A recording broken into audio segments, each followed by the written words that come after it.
Hello everyone! Welcome to another episode of Let's Have Renaissance with the Datekeepers. Thank you so much for joining us today. We hope you're enjoying your day wherever you are. I am Ito Otini. And I'm Makaya Utini, and today we're here with Laurence Warner. Laurence Warner makes music for the internet and teaches tech in real life. After finishing a Fulbright Scholarship on smartphone independence and returning to his roots in small-town England in 2020, he's released a concept album every year, culminating in 2024's Ctrl-Alt-Rap, 10 diss tracks versus big tech. His songs have been played on BBC Radio and venues from the Railway Inn to Oxford University. Since 2025, he's been teaching computer science at IB schools. You can find him online, except during first week flip phone, at lawrencewarner.com. Hey Laurence, thank you so much for joining us today. I am really excited to have you on. Can you please tell us about yourself? Thanks so much, Ito. Firstly, thank you so much for having me on the new podcast from the Datekeepers. You were so generous to be one of my first guests when I did the private interview series, a Fulbrighter Conversation. So it's just such an honor to be one of your first guests here for your Datekeepers podcast. So as you'll have gathered, I was a Fulbright scholar in technology, and then went on to launch a career as an independent artist. I started myself as a singer, songwriter, rapper, with the last one often surprising people, given that I come from a background of academia, geeking out about tech and putting heat on how big tech companies are basically getting the distribution of technology wrong in our society. So people would say I'm an alternative rapper, and that's why I named my first full album Ctrl-Alt-Rap, and I'm excited to talk about that today, as well as any other topics that we cross over with. And your music is an extension of those interests, right? That's correct, Makaya. It's great to talk to you too. It's been so wonderful seeing you enter the amazing Ito Otini's life, and since we spoke in the dawn of the COVID lockdown, but seeing you guys blossom out since the pandemic has been incredible. And I realized I needed to hone in on where my interest met my expertise. And that was why I went from doing songs either about where I lived or just random things that happened to me, like getting conned out of £100, switching into more where my expertise lay in terms of that Fulbright scholarship in technology, particularly around smartphone dependence and the ways that for-profit tech companies manipulate and take advantage of people in our society. Yeah, and do you want to start maybe telling us the story behind the song Rename, which appears on Ctrl-Alt-Rap? And I think that's an older song too, isn't it? When did you first write that song? Wow. Funny place to start, because it's got the style of singing on it. Like, that's why I quip at the end about I was gonna rap, but they don't. And that's referring to the fact that the main target for that track is let's call them the porn barons. They are people often wouldn't have put them as one of the 10 targets for big tech companies that made up the album. It's a rap album in that it's diss tracks, but it's a piece of tech expose, I guess you can say, in that it specifically targets 10 different corporate entities, mainly American, although this one gets a bit complicated, but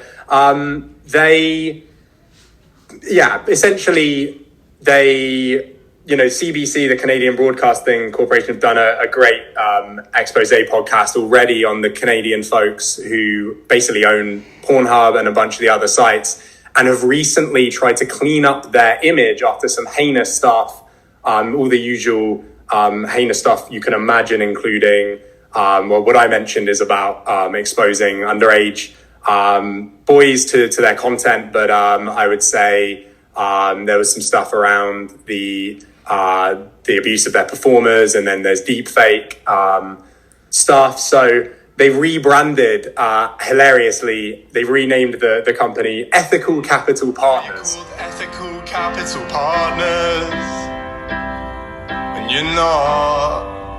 And I just thought this was the pinnacle of corporate hypocrisy. You have the porn barons call themselves the ethical ones. So alongside a few other companies, I made a point about folks who rename themselves, which, you know, is not something that's, you know, it's not a terrible thing to do. It's something that I did myself in my own artist career, but I renamed myself in a more accurate direction, namely to Laurence Warner.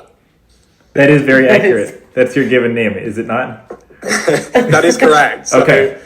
Yeah. We are approaching accuracy. So what was your goal? What did you hope to achieve with that track? Wow. It's really, interesting place to start, because the other, you know, those who dig deep enough will possibly, you know, pick up on the fact that there was an alternative. There was originally going to be another name for the R track there, because I don't know if you guys noticed, but the track titles spell out the 10-letter album title, and it was going to be it was going to be called Recovered, and it was going to be more about a personal memoir, let's say, of my own journey, basically, you know, going from being, like, I would say, you know, unethically, you know, exposed to or shown via the internet this explicit content, and then basically detoxifying my life from the age of 18 to the point where I can pretty confidently say that, you know, I've fully recovered from that teenage habit, let's call it. Hey, congrats! Congrats, Laurence. Hey, thanks, guys. The real congrats is to any of the current Gen Zs who are managing to steer clear of that, now that their smartphones go with them, you know, everywhere. And we could, given that we still don't have any regulation or protection or age verification, this is, you know, it seems like a very basic thing. But yeah, I would say this is probably the single lowest hanging fruit in terms of like policy recommendation that like might come out of these diss tracks, is just basically just do age verification on adult websites, whether that's a credit card or otherwise.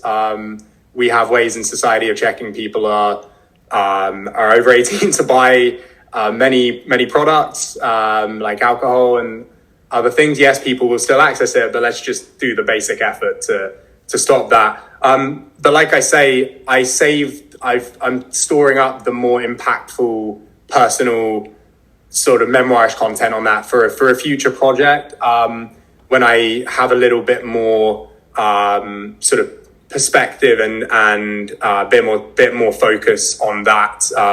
So for this project, it felt more right just to land and aim at, keep the focus on the big tech barons and just point out their ridiculousness rather than wallow in my own journey. Why do you use art as a tool to do that? I honestly just think, like, why not? Like, if you can package a message in a more entertaining format, like, why not? Honestly. For sure. Mm-hmm. And your music, it's very entertaining. It's very fun. And you can tell that a nerd wrote it. It's not your standard fare. It's very, very particular to Laurence Warner. Oh, yeah, Micaiah, thanks. I will proudly claim the subgenre nerdcore. And I would love to go down as one of the proponents, although the genre is kind of rotting in the in the direction of like swimming in the internet, let's say. Like it's all gaming and anime references. Whereas I wanted to get back to the vibe of the early days of nerdcore, whether, you know, MC Frontalot and MC Lars, these are probably people you and your listeners won't have heard of before, but they basically in the early 2000s were just geeking out about the internet and pushing the democratic and liberal ideals behind it. That felt more real at that stage. And now it feels like it's more like we're taking on some big enemies to that. Too big for me, I dare say. But again, that's if you wanted to ask the question, why include comedic elements, then my answer is that the fight is actually too big for any one person. So let's have a light heart about how quickly we're expecting progress in these regards. And and just if we're on the like mind, like you say, and you vibe with this and you like your pop entertainment with a bit of highbrow thought provocation, then you're in the right place listening to the music of Laurence Warner. Well, there's no scarier enemy than a clown, right? Because the clown is laughing, and you've got to figure out what the clown is laughing about, and that distracts a lot of your attention away from the battle. So I can see that being a very effective approach. Is there anyone else out there doing what you're doing, or is it just you? Yes, there are, and there's people who are doing what I was doing, because I will say, I should clarify, and I don't know if this really came through in the record, but the record marked the end of this phase of my career as a singer-songwriter rapper, because I released it was the fourth and final annual concept album that I released through my own independent label I was calling Cerulean Sounds, which is just an anagram of Laurence Cerulean. And I on my Bandcamp page, obviously the content still lives and breathes, and I would like to think especially Ctrl-Alt-Rap, you know, like the musical that is still bubbling, the one project that we're going to take forward, because that's explicitly targeting a 2030 impact date. I think Ctrl-Alt-Rap really will be relevant for most of this decade. So, you know, I'm leaving all the content up on Bandcamp, but you'll also notice that I have a recommendations tab, a little bit like you guys with your lovely friends page that you kindly feature me on. I shout out two American rappers, alternative rappers, one on the more poppy, serious side, who is Demko. He's a truly gifted improv comedian from Chicago. And then the other is I would say, like, and I want to just shout him out right now, Heath McNeese is like, he was a Christian rapper in the early 2010s, but he seems to have eased off on that, being from that scene. And I think he is the finest rapper, certainly sort of highbrow, aspiring rapper that I have ever come across. And you can probably imagine I've come across quite a few. So I would say I was going for musically Heath McNeese, but with more focus in terms of a concept album and a social impact. And you went to school in Chicago. Is that where you met him? I saw Demko perform musical improv in Chicago. Musical improv is the most magical art form. Improv comedy alone, which I trained in Chicago, is magic enough. But then when you get people like Demko who can rap and sing incredibly well, it really defies belief. So that's where I came across him. I've got to say, Heath McNeese was an internet find, and it was specifically Bandcamp on the nerdcore genre page from the genre tag. And I just saw that his Notes project was having was trending in there. So, you know, I've tried to really support my fellow Bandcamp artists. But again, like the subgenre itself, it's very niche. It's a very niche genre. I've moved from being kind of playing for laughs from a wide British audience to sort of playing to, let's say, well, nerds around the world, but like, you know, basically who don't really believe in the Silicon Valley, you know, hypocrisy. Nerds around the world. I like that. That should be an organization. Has that been incorporated yet? No, I don't think I'll be incorporating anything for a while. Like I say, I'm now that I'm just Laurence Warner, it's great. I can, whatever I come back with would just be as an individual against the corporations. During that pandemic, some other nerds, let's be honest, were, you know, trying to brand a renaissance of the internet, and they called it Web3, but there was basically no substance to it. And I know that Micaiah, you took a liking to a song that called out a certain section of those crypto bros that loved burning carbon for their fixed money supply. To the moon like the dry Kazakh Jew, all barren say that make, but you lot assume is nice there. But here the track is Bitcoin is Not Nice. How did it come to be? So that Bitcoin is Not Nice is actually probably, whereas Rename was very much like the end of the whole Ctrl-Alt-Rap process in terms of just like fitting in that acronym, getting the last R track in. Bitcoin is Not Nice kind of gave the blueprint for the album, because it was the time that I realized that I had that light bulb moment of like a diss track and a anti-corporate think piece as one thing, or anti-tech think piece. And it came about, like I mentioned, this musical project that is going to be kind of bubbling under the radar through these kind of quiet years from me. It's basically it's about calling out the climate impact of technology, particularly the industry. But I got alerted to this back in 2019 when a UChicago professor, where I was doing my Fulbright, alerted me to Bitcoin's alarming energy demands and therefore carbon emissions. And I went to a climate slam, as one does when you start like making a climate musical. And there was a great nerdcore fest where you had to put up an infographic, and I put up the carbon emissions, and you saw the biggest circle was from Kazakhstan. And I was like, oh, I mean, for me as like a comedic minded rapper, it was like that, you know, is nice coincidence that there's this clown persona of Borat just waiting to be wielded against the Bitcoin bros. The Bitcoin bros were all talking about Web3 and like, you know, like this Renaissance narrative.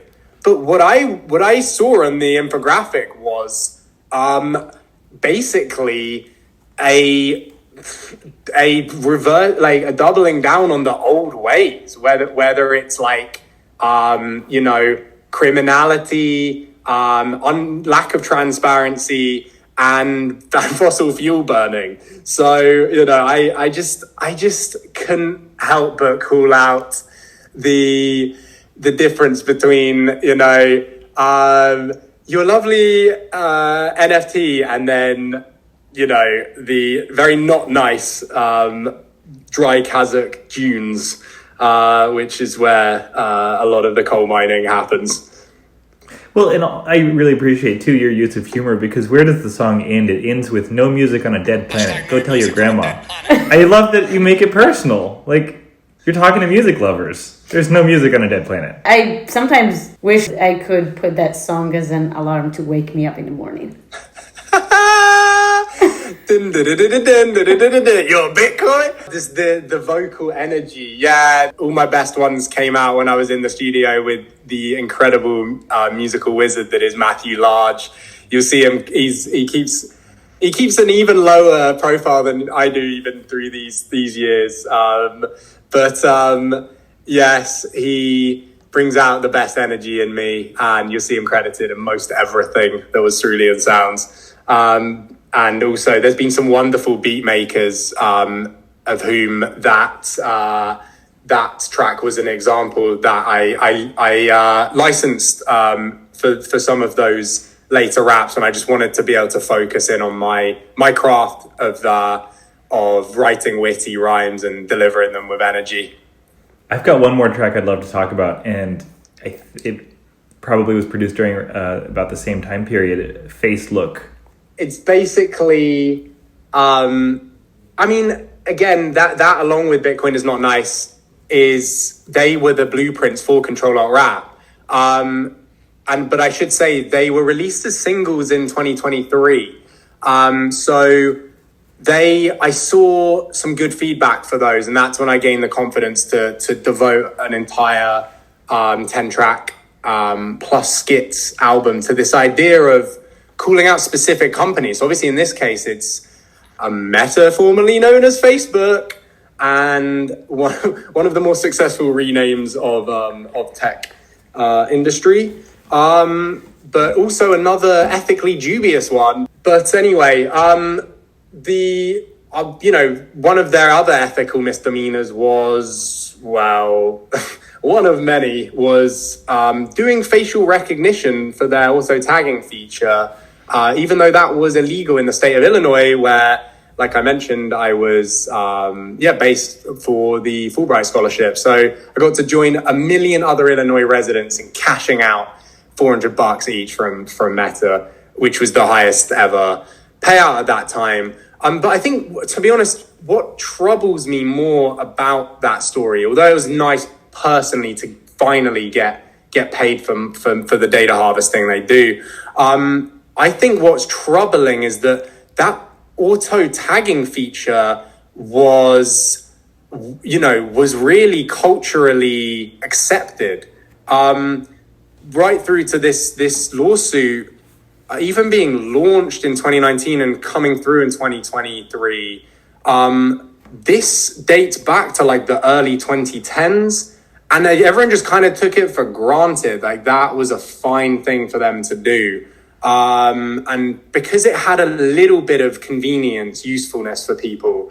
And I think that's what troubles me the most, and why I say go short on the internet, is because what Cory Doctorow has called enshittification is basically destined to happen because of the fact that because the consumers of the internet neither can coordinate effectively or oftentimes even care enough about the values such as privacy to basically have bargaining power against these companies who sort of lock them into their platforms. I would say let's think about consolidating the harms of the internet. Let's think about reducing the harms. Let's protect young people from harmful content and protect them from addiction or overdependence too early on. And then let's defend democracy in the real world in the face of the internet's threat to it. So I think that's personally where my head is more and more at. So I don't know what you guys feel about that, but that's where I'm kind of trying to focus my attention, is like internet proofing society and youth. I mean, I think the hope is in the discourse, because as humans, we can weather a lot of damage as long as we can talk about it and acknowledge what we're experiencing. And the fact that you are creating a platform for discussing these issues, you're going to reach people who wouldn't be reached through other medias. I think the sub-communities are another area of some hope in the digital space. I think and a community like Fulbright can be bonded by some shared values, and it's not corporate. It remains to be seen if discourse on the public internet will be a net benefit for democracy and social well-being. Whether or not you win the fight, you are definitely on the right side with the discourse you guys promote, and I just wish you guys just every success with it. And I can't wait to just tune over to you guys whenever I find myself looking for online content, because I know that it's going to be thoughtful and heartfelt. It's coming. I have one more question for you. How seriously are we to take your suggestion that we should sue AI? Well, so in 2023, it was definitely a great time to go for it, as Matthew Butterick and teamed up with the Joseph Saveri law firm to do so, and the likes of Sarah Silverman jumped on. It wasn't hugely successful first time round, but it's going to be an ongoing battle. I personally, it's not the battle that I'm going to fight. Like, yes, there was a serious suggestion in that 2023 track, but like every track has a serious suggestion for taking wealth away from the big tech company and distributing it around. But it's probably not where I'm going to direct my fight with AI. Where I'm thinking, and we're trying to pinpoint with the climate musical, is taking, basically re-educating people to run AI from their local computer machines, so mainly their laptops, but increasingly even distilled models on their smartphones, rather than going to a web application or app like chatgpt.com and asking them to, sending your request to California or wherever their servers are. I think if we do that, we will basically pull the rug from under the industry. There's no subscription model. There's no incentive to harvest the data and make ever better models. There's just free and open source software we can all download on our computer, and it can save us labor and screen time, and that is absolutely a-okay. And the copyright issue is kind of cat's out of the bag, I think, if I'm honest. But yeah, I just really want everyone to like get the benefits out of tech and not loads of horrible stuff and just dragging down our well-being and social democracies. It's not just about finding the truth and winning the fights. You've also got to live, and that's why I am, have dissolved Cerulean Sounds production. For me, it's a celebration because I can focus on my day job as a part-time computer science teacher, carrying the same mission of educating the youth to get the best productivity out of tech, and just in a more direct way. And then hopefully when I get a more stable economic base, because I'm not from wealth or a cultural metropolis, I hope to then be able to laugh and at them again, but have some more people laughing along and maybe changing their behavior slightly, and in a really positive way, like you say. But I think with regards to I think we should sue AI. I think that was where I made the change in the album to target not individuals to be funny or just a concept like Bitcoin or AI, but specifically for the for-profit companies. And that's why right at the start of the album, at the end of cookies, I say, whether gangs are LLCs, and then I reel through them: Alphabet, Skybet, Manwin, Suno, OpenAI, Spotify, GitHub, Netflix, SpaceX, and Truth Social, Trump Media Group. Those 10 companies, yes, one of them at the end does have an individual's name in it. But notice, even there, with all that individual's power, he vests the organization and the capital into an LLC, right, to have the real big impact with the social media platform. So I aim it at them, and I ask the question, do we want to use tech run by people with a profit incentive, or do we want to do what tech does best, which is being free to download and run on your own computer, and every individual customize and control it? And I believe we should all be in favor of educating everyone in our society to get the best out of their tech with as little involvement from companies as possible. Speaking of downloading, how and where can our audience find your work? Set aside 15 minutes and go to, I'd recommend go to Bandcamp, because I've actually made it available to download the files. Like I've said, own the files on your computer or phone without needing a Spotify in between. And you can make a donation if you wish. Like, obviously, it'll go entirely to me as an individual, especially if you do it on Bandcamp Friday, the first Friday of the month. And that would be lovely. And just taking those 10 diss tracks in 15 minutes, and maybe one or two of them. I know people sonically have really enjoyed Lizzie, the Beethoven remix, which is dissing a music AI company, and Reggae, which was the one collab with a Colombian rapper dissing how Netflix portrays their country. So, I think sonically, those two might go on repeat for you, but either way, I think you'll find something you find hilarious or catchy, and hopefully you'll then know which tracks you want to go. You can stream them everywhere if you wish. And yeah, just enjoy the music, guys. I'm so excited to hear what people think as they discover this album over the coming years, because I think I'm hoping it's one that will stand the test of time. Enjoy the music. Enjoy the music, everyone. And thank you, Laurence, for joining us. We've really enjoyed our conversation. Oh, thanks so much, guys. Appreciate it.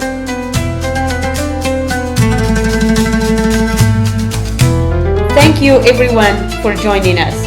We hope you've enjoyed this episode, and we hope you are enjoying your day wherever you are in the world. I am Ito Utini. And I'm Makaya Utini. And this is Let's Have a Renaissance, the Date Keepers podcast. Before we sign off, we would very much appreciate if you could do us a favor. Please subscribe, share, and like. The more you do for us, the more we can do for you. Help us connect and support our creative community by sharing this episode with your friends, families, connections on social media, and any other channels that you like to use. Stay tuned. We'll be back soon.